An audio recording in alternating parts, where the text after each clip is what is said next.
Hello everyone, my name is Varun Kumar Singh. So I want to introduce our company EVTL India. EVTL India licensing और certification में deal करती है, जो कि India में जो प्रोडक्ट सेल किए जाते हैं उसके लिए सर्टिफिकेशन की रिक्वायरमेंट होती है, जो EVTL इंडिया आपको थर्ड पार्टी सपोर्ट देती है मैन्युफैक्चरर को और इम्पोर्टर को। सो आपको बताना चाहता हूँ कि यहाँ पे क्या क्या हम डीलिंग में करते हैं। जैसे हमारी कंपनी का पंच लाइन है think certification think EVTL।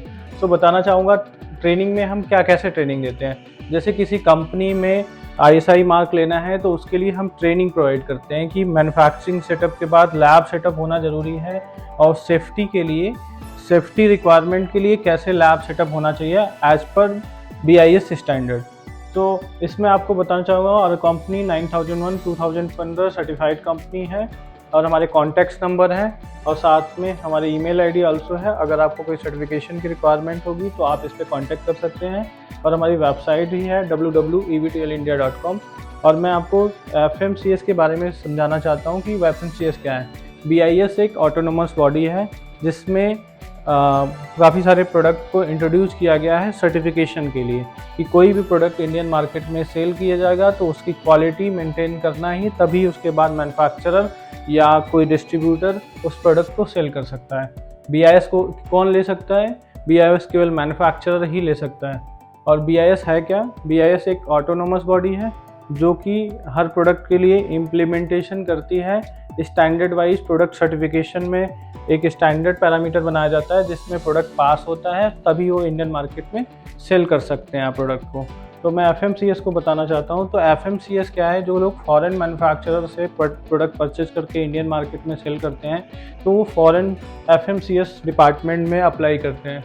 FMCS में जैसे कि ISI मार्क जो होता है, जो आपको देखते होंगे कई सारे सीमेंट के पे लगाया जाता है ISI मार्क, स्टील पे है, टॉय पे है, और काफ़ी सारे प्रोडक्ट है जैसे फ़ैन हो गया, और आजकल नए नए वी बेल्ट पे आया हुआ है, ग्लासवेयर पे आया हुआ है ISI मार्क। तो उसके लिए FMCS डिपार्टमेंट में ही आपको एप्लीकेशन फाइल करना होता है।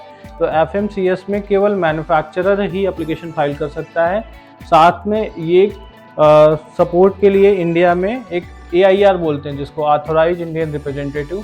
तो बिना ऑथोराइज इंडियन रिप्रेजेंटेटिव वो कंपनी हो सकता है या तो कोई एक पर्सन हो सकता है हर प्रोडक्ट के लिए, हर प्रोडक्ट के रिप्रेजेंट करने के लिए। इंडिया में केवल एक कंपनी के लिए एक ही AIR बन सकता है, कोई दूसरा AIR इंट्रोड्यूस नहीं हो सकता। ये FMCS में मस्ट है। FMCS की प्रोसेस जो होते हैं सर्टिफिकेशन के, उसमें आपको 6 से 8 महीने का प्रोसेस होता है सर्टिफिकेशन लेने के लिए। अभी काफ़ी सारी कंपनियों को FMCS सर्टिफिकेशन नहीं मिल रहा है क्योंकि कुछ डिपार्टमेंट उसको डिले रख रही है। अब मैं दूसरा ISI बताना चाहता हूँ। ISI एक लोगो होता है, आप ISI का लोगो देख सकते हैं वेबसाइट पे जाके, या गूगल करेंगे तो ISI मार्क दिखेगा।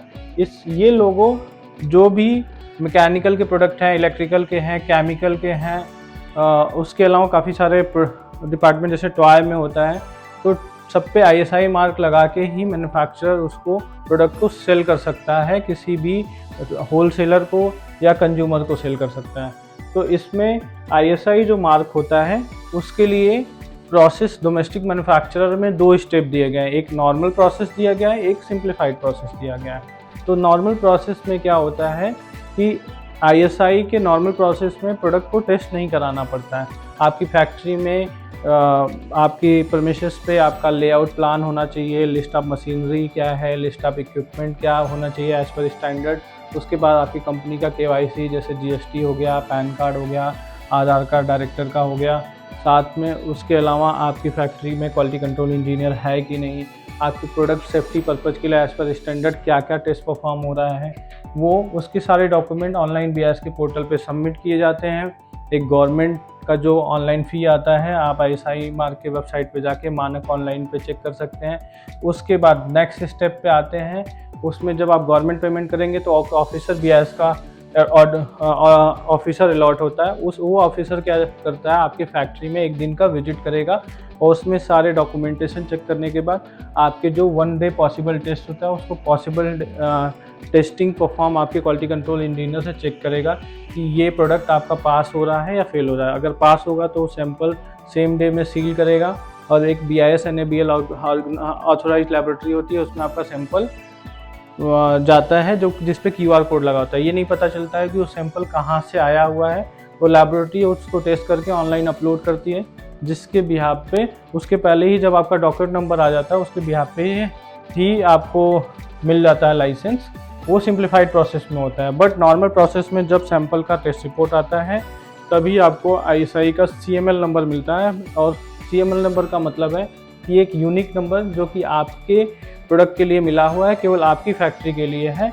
बट कोई तीसरा और चौथा पांचवा ब्रांड सेल करना चाहते हैं तो आप उसको एक ऑथराइजेशन लेटर पे दे के उसको आप सब दे सकते हैं और वो अपने ब्रांड से उस प्रोडक्ट को सेल कर सकता है। वो कोई भी प्रोडक्ट हो सकता है। वैसे लीगलाइजेशन में लिखा हुआ कि केवल 5 ब्रांड के लिए कर सकते हैं, लेकिन मार्केट में लोग अपने हिसाब से काफ़ी लोग ब्रांडों को सप्लाई देते हैं एज पर द एग्रीमेंट। अब आता हूँ मैं CRS के सेगमेंट को समझाना चाहता हूँ। BIS और CRS सेगमेंट क्या है। CRS का सेगमेंट क्या है कि इसमें CRS जो इलेक्ट्रॉनिक्स एंड IT प्रोडक्ट होते हैं उसके लिए ये लाइसेंस लेने की ज़रूरत पड़ती है। CRS का मतलब है कि कोई भी मैन्युफैक्चरर और इंपोर्टर जो प्रोडक्ट इंपोर्ट करना चाहता है तो इंपोर्टर को लाइसेंस तो नहीं मिलेगा, लेकिन वो AIR पर्पज़ के लिए AIR बन के उस प्रोडक्ट को इंपोर्ट करके इंडियन मार्केट में सेल कर सकता है। तो इसके भी यहाँ पे मैन्युफैक्चरर जो होता है वो अप्लाई करेगा लाइसेंस। इसमें केवल रजिस्ट्रेशन डिपार्टमेंट है। रजिस्ट्रेशन डिपार्टमेंट क्या करेगा कि मैन्युफैक्चरर को एक यूजर ID पासवर्ड क्रिएट देता है। उसके बाद और जो इंपोर्टर हो या कोई मैन्युफैक्चरर वो डायरेक्ट किसी लैबोरेटरी में जो NABL BIS अप्रूव्ड लैबोरेटरी है उसमें टेस्ट होता है। जो टेस्टिंग की टाइमलाइन है उस टेस्टिंग टाइमलाइन में रिपोर्ट आने के बाद क्या करेगा, वो सबमिशन करेगा। उसमें जो गवर्नमेंट फ़ी का स्लैब आएगा, MSME के लिए डिस्काउंट है। और जो लार्ज स्केल कंपनियां हैं या इंपोर्टर कंपनियां हैं, जो बड़ी बड़ी कंपनियां हैं, मैन्युफैक्चरर है, उसके लिए कोई डिस्काउंट नहीं है। CRS स्कीम में जैसे ही गवर्नमेंट पेमेंट करेगा तो उसमें एक इन प्रोसेस से आ जाता है। इन प्रोसेस के बाद ऑफिसर स्क्रूटनिंग करता है। आपको विदिन 10 to 20 डेज में आपको लाइसेंस की कॉपी मिल जाती है। उसके लाइसेंस की वैलिडिटी जो होती है 2 साल होती है। उसके बिहाफ पे आप उस लोगों को लगा के आप इंडियन मार्केट में सेल कर सकते हैं प्रोडक्ट। या तो आप मैन्युफैक्चरर हैं तब आप कर सकते हैं, अदरवाइज आप जब मैन्युफैक्चरर के यहाँ से आ रहा है तो उसमें लोगो प्रिंट होना चाहिए, साथ में R नंबर भी पुट होना चाहिए, तभी आप इंडियन मार्केट में आप प्रोडक्ट को सेल कर सकते हैं। अगर आप सेल करते हैं तो आप इंडियन के लीगल डिपार्टमेंट से कभी भी नोटिस हो सकता है। अगर पकड़ा जाएगा तो आप पे 2 लाख की पेनाल्टी भी है और साथ में आपका सारा सैंपल सील कर दिया जाएगा अगर आप लाइसेंसिंग नहीं कराते हैं तो। अब आता हूँ मैं हॉलमार्क प्रोसेस को बताने के लिए। इसमें हॉलमार्क प्रोसेस जो लोग गोल्ड और सिल्वर की बिज़नेस करते हैं उसके लिए हॉलमार्क रजिस्ट्रेशन कराना मैंडेटरी है और आजकल ये फ्री ऑफ कॉस्ट हो रहा है लाइसेंस। इसके लिए कोई भी मैन्युफैक्चरर जो मैन्युफैक्चरिंग कर रहा है गोल्ड की या कोई शॉप वाला है उसके लिए रजिस्ट्रेशन करा सकता है। हॉलमार्क में क्या होता है, हॉलमार्क सेंटर भी आप ओपन कर सकते हैं, उसके लिए भी रजिस्ट्रेशन होता है डिपार्टमेंट से। उसमें इंस्पेक्शन का प्रोसेस है, बट जो लोग रजिस्ट्रेशन करते हैं उसके लिए कोई ऐसा गवर्नमेंट का प्रोसेस नहीं है कि जैसे उसमें गवर्नमेंट का ऐसा कोई प्रोसेस नहीं है कि कोई वहाँ पे ऑडिट करने आएगा आपकी शॉप पे। आप उसके बिहार पे डॉक्यूमेंट सबमिट होगा, डॉक्यूमेंट का आपका लैटिट्यूड लॉन्गिट्यूड आप डिटेल देंगे उसमें पोर्टल पे, तो उसके बिहार पे आपको ये हॉलमार्क सर्टिफिकेट मिल जाएगा। और ये WPC सर्टिफिकेशन क्या है, WPC बताना चाहूँगा। WPC एक डिपार्टमेंट है, वायरलेस प्लानिंग कोऑर्डिनेशन।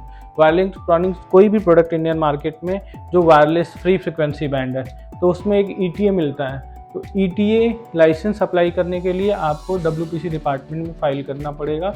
ये पर मॉडल एप्लीकेशन फाइल होता है और आजकल ये लाइसेंस सेम डे में मिल जाते हैं WPC लाइसेंस, और आप अप्लाई करके इंडियन मार्केट में उसके बिहाफ पे जितने भी वायरलेस प्रोडक्ट है जिसमें ब्लूटूथ हो, वाईफाई है, अगर वो प्रोडक्ट 2.4 गीगाहर्ट्ज़ में काम कर रहा है या 5.1 या कोई लोअर फ्रिक्वेंसी पे काम करता है, तो उसके बिहाफ पे आप ETA लेके इंडियन मार्केट में सेल कर सकते हैं। और आपको बताना चाहूँगा ई-वेस्ट लाइसेंस। ई-वेस्ट मतलब एक CPCB डिपार्टमेंट है, सेंट्रल पोल्यूशन कंट्रोल डिपार्टमेंट, जो कि ई-वेस्ट लाइसेंस प्रोवाइड करती है। ई-वेस्ट लाइसेंस का मतलब है कि हर प्रोडक्ट की लाइफ साइकिल है। जैसे मान लो ये LED TV है, तो LED TV को गवर्नमेंट ने 10 ईयर डिसाइड किया है कि 10 ईयर बाद ये वेस्ट हो जाएगा, तो इसके लिए क्या करना पड़ेगा आपको, जो एक प्रोडक्ट सेल कर रहा है उसके लिए ये लाइसेंस लेगा। लाइसेंस की प्रोसेस के लिए वो पोर्टल पे जाके रजिस्ट्रेशन करता है। रजिस्ट्रेशन करने के बाद गवर्नमेंट फी का एक स्लैब आता है, वो कितना मार्केट में सेल किया है उसके बिहाफ पे वो रजिस्ट्रेशन का गवर्नमेंट पेमेंट पे करेगा। गवर्नमेंट पेमेंट पे करने के बाद वो उसके बाद उसको रजिस्ट्रेशन सर्टिफिकेट आ जाता है। फिर हर साल इनको एनुअल कंप्लायंस करना पड़ता है। एनुअल कंप्लायंस वो क्वार्टरली भी कर सकता है, मंथली भी कर सकता है, एनुअली भी कर सकता है।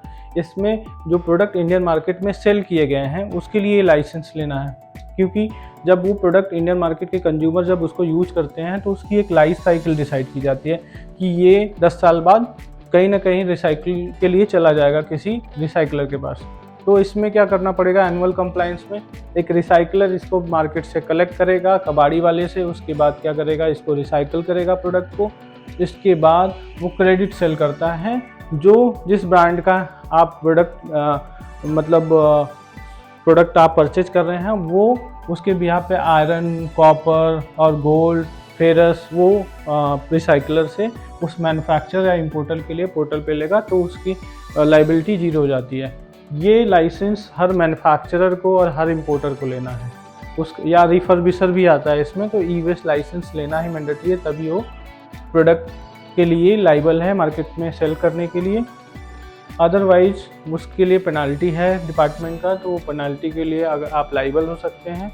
और BEE क्या है, BEE ये एक bureau of energy efficiency department है, जो कि एनर्जी के लिए लाइसेंस आप ले सकते हैं, जो कि स्टार रेटिंग बोलते हैं। आपके घरों में काफ़ी सारे प्रोडक्ट होंगे, जैसे बल्ब होगा और साथ में ट्यूबलाइट हो जाएगा, फ़ैन हो गया, सबमर्सिबल हो गया और साथ में रेफ्रिजरेटर, वॉशिंग मशीन, और इसके लिए आप स्टार रेटिंग ले सकते हैं। गीजर के लिए स्टार रेटिंग ले सकते हैं आप। तो स्टार रेटिंग रजिस्ट्रेशन करा के आप जो 5 स्टार होता है, तो 5 स्टार का मतलब होता है सबसे लोअर कंजप्शन होता है, इसलिए 5 स्टार दिया जाता है।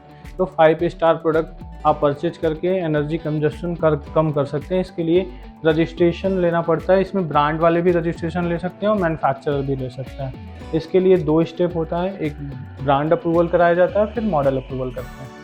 और नेक्स्ट हम NABL के बारे में बताना चाहते हैं। NABL क्या है? NABL एक ऑटोनोमस बॉडी है जो कि लैबोरेटरी को, यहाँ पे जो प्राइवेट लैबोरेटरी है, जैसे एक लैबोरेटरी ओपन है कहीं पे भी, उसको NABL ऑर्गेनाइजेशन का एक ऑडिटर आता है, उसको पूरे लैबोरेटरी की क्वालिटी कंट्रोल और उसके स्कोप चेक करके उसको NABL सर्टिफिकेट दे देता है। वो 1 साल के लिए वैलिड होता है, उसके बाद हर साल रिन्यूअल कराना पड़ता है। उसके अलावा NABL आप सर्टिफिकेशन जैसे कराना चाहते हैं, जैसे टेस्टिंग कराना चाहते हैं किसी भी प्रोडक्ट की सेफ्टी के लिए, तो आप उस लैब पे जाके NABL टेस्ट करा के उस सेफ्टी टेस्ट रिपोर्ट आप किसी टेंडर में यूज़ कर सकते हैं, या अपने सेफ्टी पर्पज़ के लिए कस्टमर को भी दिखा सकते हैं कि ये NABL हमारा प्रोडक्ट सर्टिफाइड है। तो गाइज आज के लिए इतना ही, और अगले नेक्स्ट वीडियो में मैं आगे बताऊंगा कि CRS स्कीम में BIS CRS स्कीम है क्या, और BIS CRS किस प्रोडक्टों में अप्लाई करना पड़ता है।